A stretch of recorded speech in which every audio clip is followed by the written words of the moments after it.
اللهم صل على محمد طب القلوب ودوائها وعافية الأجساد وشفائها ونور الأبصار وجلائها وعلى آله وصحبه وبارك وسلم. Now it uses the word sadafain, the two sides of an open shell like that. Go ahead. Better. There you are. The two sides of an open shell. There you are, and that's the gorge in between. Go ahead. Okay, Black Sea, Caspian Sea. Yeah, go ahead. See, we have some more.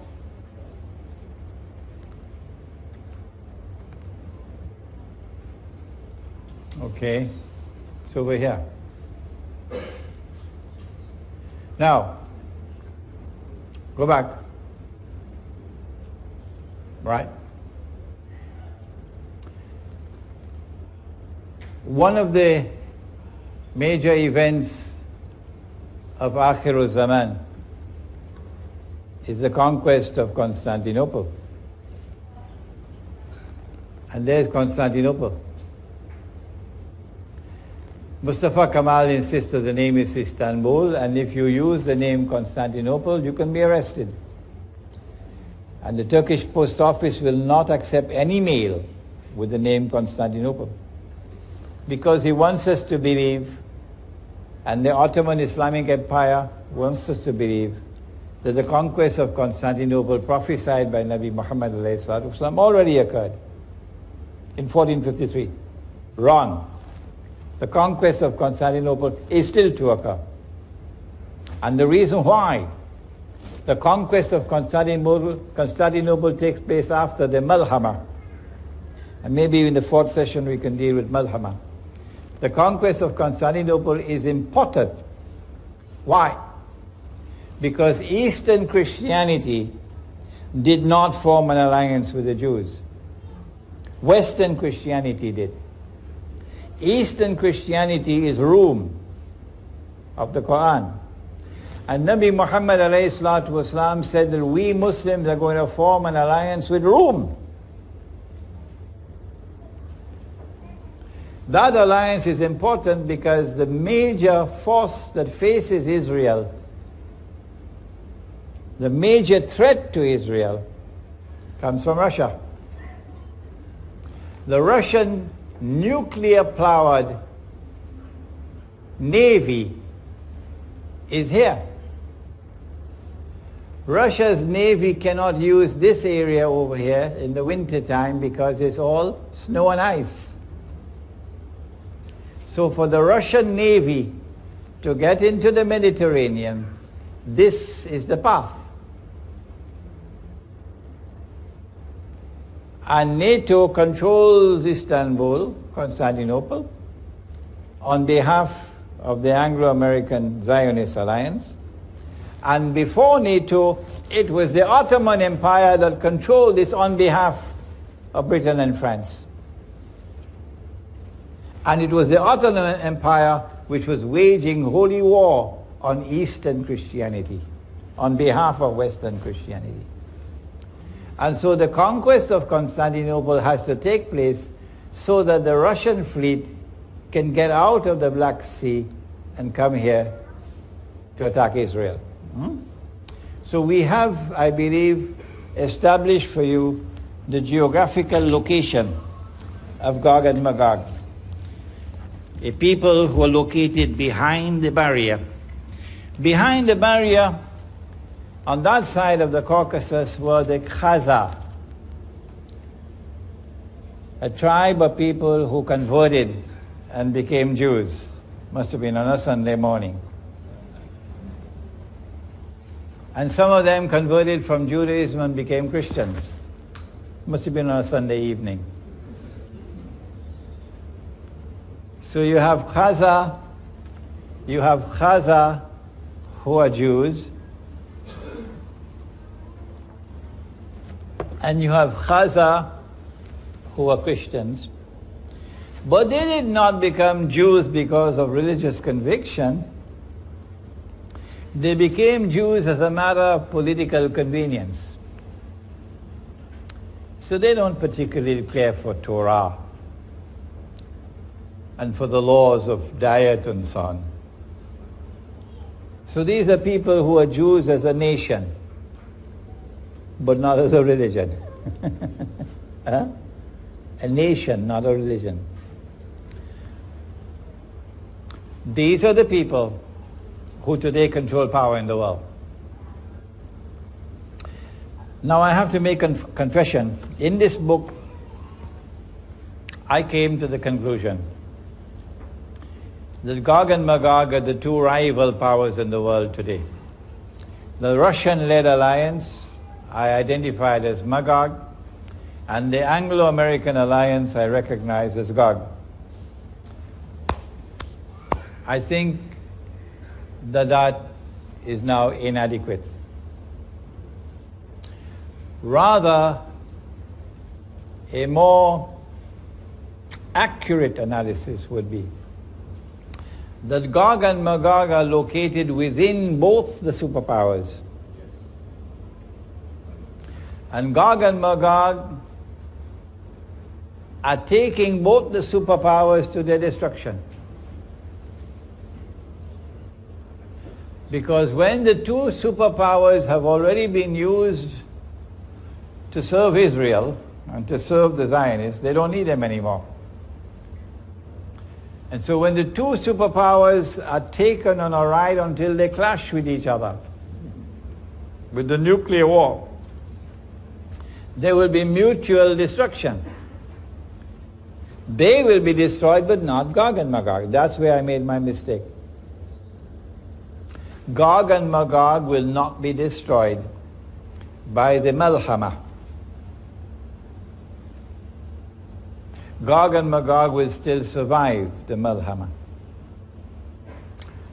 And Gog and Magog are now going to use their power to ensure that Israel rules the world. And it is only when Nabi Isa alayhi salam returns, which is long after the Malhama, only then will Gog and Magog be destroyed. So when you read this book, I'm going to have to put in an extra paragraph or so now to give this additional explanation. Now, what's the time? How much more time do I have in this session? 20 minutes? Okay. The Prophet ﷺ also spoke about Dajjal, that Allah had created a being and programmed that being to impersonate the true Messiah. They rejected him, the true Messiah, and they're waiting for the true Messiah to come. And so Allah is going to send into the world someone who will impersonate the true Messiah. And he is Dajjal. He will appear as a human being. He will appear as a Jew, as a young man who will be powerfully built, and I used to say who would have curly hair. Until an Egyptian came, he said, "Sheikh, I'm on the way from Indonesia to Cairo and I want to meet you at the airport." So I had to take the train and head to the airport to meet with him.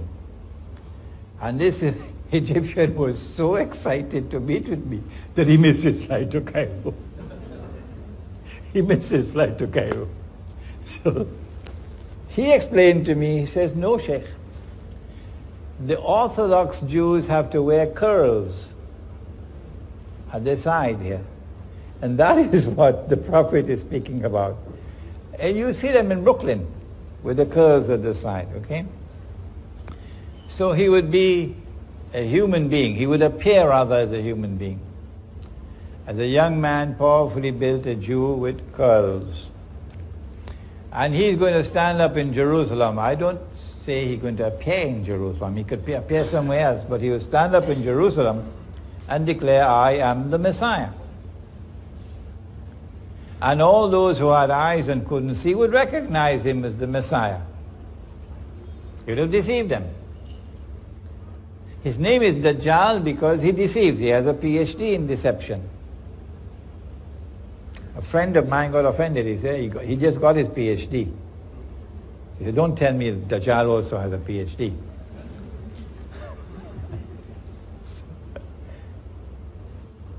In order for him to successfully impersonate the Messiah, he's got to rule the world. He's got to establish his power as the supreme power in the world. When he has done that, he has to rule the world from the Holy Land. Only then he can declare, I am the Messiah. A convenient earthquake will have to take place, which will bring down Masjid al-Aqsa, and they have the power to do convenient earthquakes. And then he has to rebuild the temple. And then he declares, I am the Messiah, and they'll accept him as the Messiah. But he would not be the Messiah, he would be Dajjal. In this book, I have explained, and this is not a hadith, it's a logical deduction. In order for him to successfully impersonate the Messiah, number one, he'll have to liberate the Holy Land, which is under control of Muslims. Liberate it for the Jews, that is. He's already done that. He's already done that. Number two, he'll have to bring the Jews back to the Holy Land to reclaim it as their own. He's already done that. Number three, he'll have to restore a state of Israel in the Holy Land and get them to believe that this is Holy Israel when it's an impostor. He's already done that. Number four, he'll have to cause that Israel to become the ruling state in the world. Israel may already be ruling the world today, but it's doing it from behind the hijab. But in order for Israel to be recognized as the ruling state, the hijab has to be moved. Israel cannot rule the world while the United States is the ruling power. In this book, I have analyzed a hadith that when Dajjal is released, he'll live on earth for 40 days, a day like a year, a day like a month, a day like a week, etc. And I have come to the conclusion that in a day like a year, which was stage one, he caused Britain to become the ruling state in the world. In a day which is like a year, in stage one, Dajjal caused the island of Britain to become the ruling state in the world. And so the world experienced Pax Britannica. I'm choosing my words very carefully, so you don't say to me that the day like a year began on such and such a day, and then start mathematical calculations for me. No, I don't want you to do that. So the world experienced Pax Britannica. If you have another explanation for the emergence of Pax Britannica, do please let me know.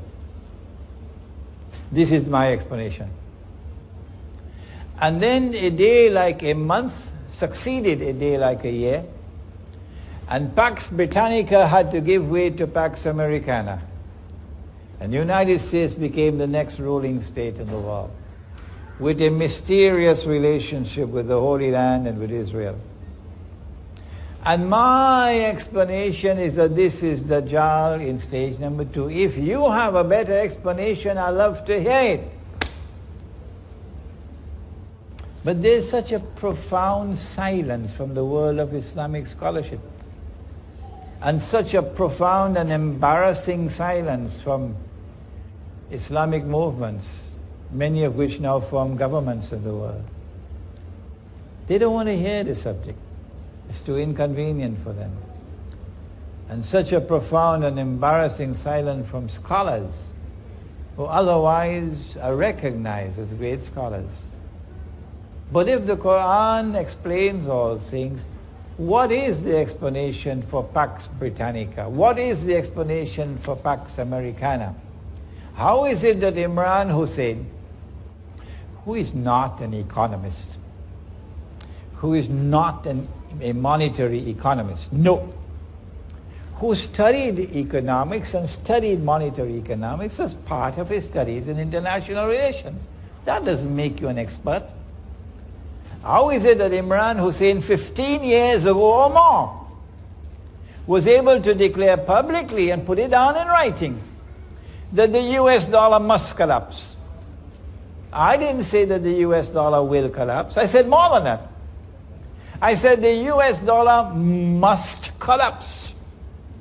The monetary system must collapse. And it must give way to another monetary system. 15 years ago I was talking about a new monetary system of cashless money. You can't see it, you can't touch it. Electronic money. Today we are on the doorstep of the collapse of the US dollar. Where did I get the knowledge from? Was it a jinn whispering in my ear? Was it an angel whispering in the other ear? When will they wake up? This is not whisperings in my ear. This is scholarship. This is the application of a methodology to the sustained study of Akhir Zaman. That's where I got it from. And so as you study the subject of Dajjal, you'll understand political history, and you'll understand economic history, and you'll understand how to respond. I'm only introducing the response now. In the next session, we'll speak more about the response. Dajjal is about to move to a day which is like a week. And in that day, which is like a week, Israel has to take over from the United States as the next ruling state in the world. And they asked me, how can little Israel rule the world? And I say to them, you dumb. Is there any American politician in the ruling state in the world today who has any kind of a hope to win an election if he stands up against Israel? You dumb. Israel controls the United States of America. And the president of Israel, or the Prime Minister, Ariel Sharon, he said that. We control the United States. He said it publicly. So it's not little Israel. It is the Zionist movement, it's the Anglo-American alliance, which is now a Zionist alliance. It is Gog and Magog. They are the ones who control power in the world, and they are delivering to Israel the status of ruling state in the world. In order for Israel to rule the world, it has to rule over the Arabs. And so you had the first Arab Spring 100 years ago. You've got to study history. This is not the first Arab Spring. The first Arab Spring was 100 years ago. And that first Arab Spring eased out the Ottoman Empire and brought into being client states that were overtly client states.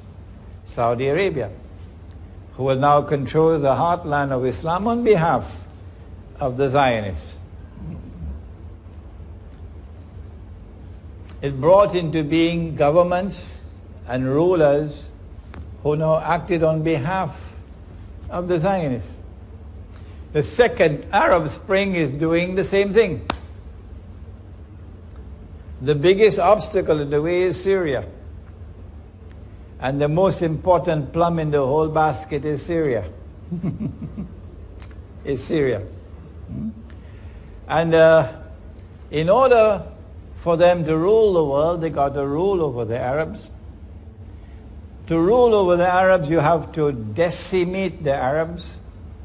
You can't have so many Arabs, there are too many Arabs.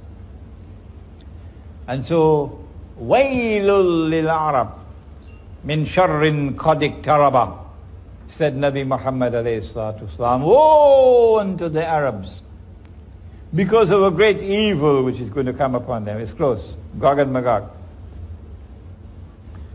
And he prophesied that the Arabs are going to be wiped out by plague. So biological warfare.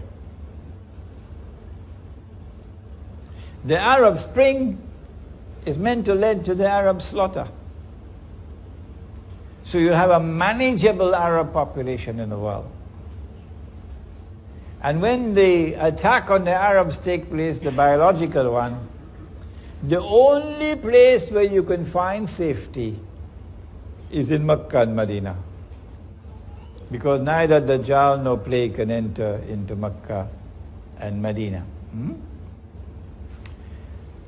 When Israel rules the world, it will be for a day which is like a week, a short period of time. And that will be the time of the most intense oppression for Muslims. At the end of that day, which is like a week, we're going to experience the emergence of Dajjal in person. But before Dajjal can appear in person, two things must occur. Before Dajjal can appear in person, two things must occur. Number one, the Malhama, or the Great War, which will make the First World War and the Second World War look like a fight over peanuts. So great will that war be. And after that, what's the next one? What comes after the Malhama? The conquest of Constantinople. And after the conquest of Constantinople, then comes the Khuruj of Dajjal. Dajjal was released in the lifetime of the Prophet ﷺ. وَإِذْ تَأَذَّنَ رَبُّكَ لَيَبْعَثَنَّ عَلَيْهِمْ إِلَى يَوْمِ الْقِيَامَةِ مَنْ يَسُومُهُمْ سُوءَ الْعَذَابِ. Gog and Magog were released at that time. Dajjal was released at that time. But Dajjal is not in our world of space and time. But now, after the conquest of Constantinople, Dajjal will have his khuruj. So you're going to see him in person, Mr. Dajjal himself. At that time, Medina will be attacked. Dajjal is going to land outside of Medina, in salty, marshy land outside of Medina. Meaning the Israeli armed forces are going to attack Medina. And at that time, Medina is going to shake 3 times. And every kafir and every munafiq will be thrown out. So they're going to be kuffar in Medina and munafiqun. And they're going to join Dajjal. And the angels are going to bar Dajjal from entering Medina and divert his attack to Damascus. And when Dajjal reaches Damascus, then the 3 main actors of Akhir Zaman will all be together in the same geographical location. Number 1, Dajjal, followed by 70,000 Jews from Isfahan wearing their Persian shawls, as the hadith. Number 2, someone whose name I have not mentioned so far, Imam al-Mahdi. But I do have several lectures on the topic, and we have them right here. Imam al-Mahdi. And he will be inside the masjid, and Dajjal will be outside with time of salat. The first time the Messiah came, Allah appointed someone to positively identify the Messiah. Who was he? John the Baptist. The second time that the Messiah comes, Allah appoints someone to positively identify him. Who is he? Imam al-Mahdi. John the Baptist said, here he is, there's the man you've been waiting for, this is the Messiah. Pointing to his cousin, Nabi Isa alayhi salam. Imam al-Mahdi is about to lead the Salat when Dajjal Nabi Isa alayhi salam comes down. Comes down from the sky with his hands resting on the wings of two angels. And as he comes down in the masjid, the Imam will say, this is the son of Mary. This is Nabi Isa alayhi salam. History repeats itself, positive identification. And then the Imam will invite him to lead the Salat. And say, no, you've been appointed by the Jama'ah, you lead the Salat. And he will pray with us in accordance with the Sharia, which came to Nabi Muhammad alayhi salatu wasalam. It is after the Salat is over that he'll say, open the gates, because the masjid is barricaded.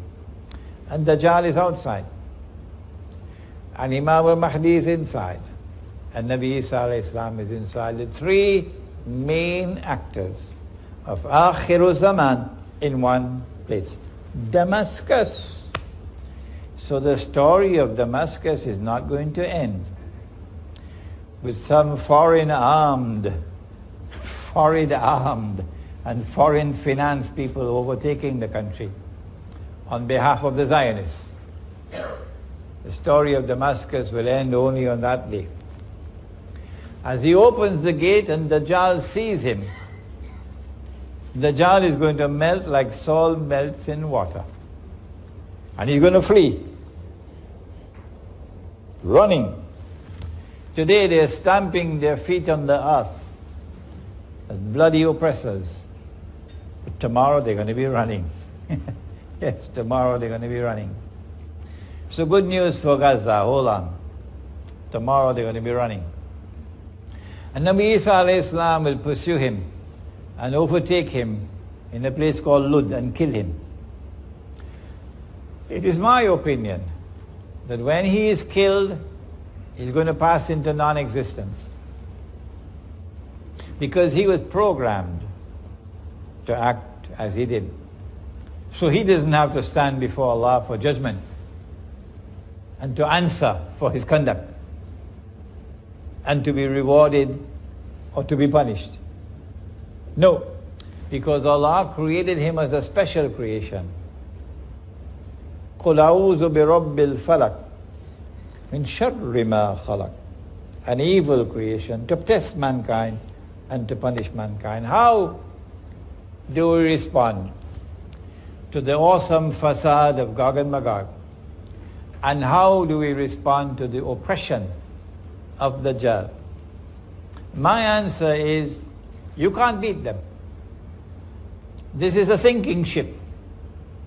They're taking all of mankind down with it. And if you're on board a sinking ship, and you know it is sinking, and you cannot prevent it from sinking, what do? Do you collect money and build $1 million masjid? Huh? No.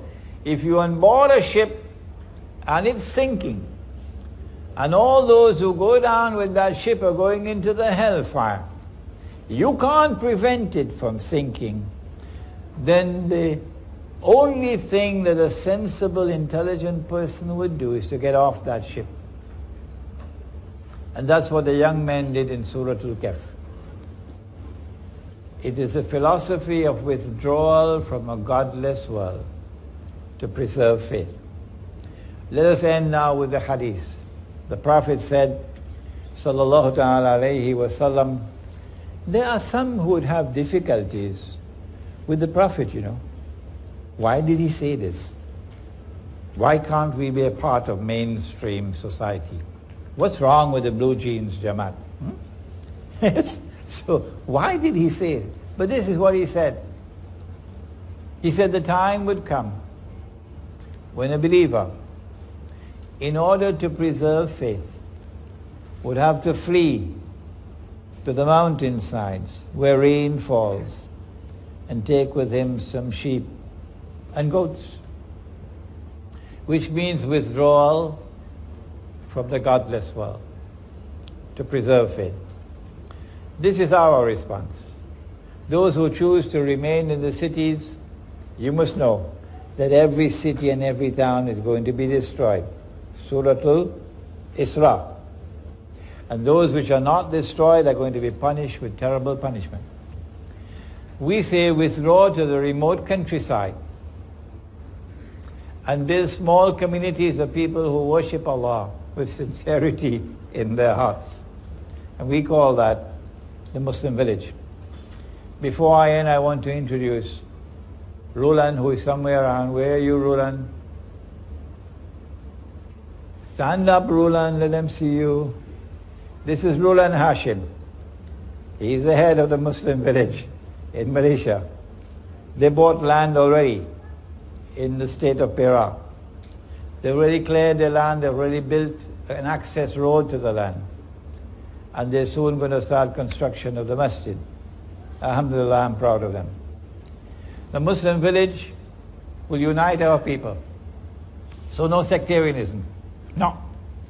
The Quran and the Sunnah will unite our people. I have much more to say on the subject, but that will be in the next session, inshallah. ربنا تقبل منا إنك أنت السميع العليم وتب علينا يا مولانا إنك أنت التواب الرحيم برحمتك يا أرحم الراحمين آمين.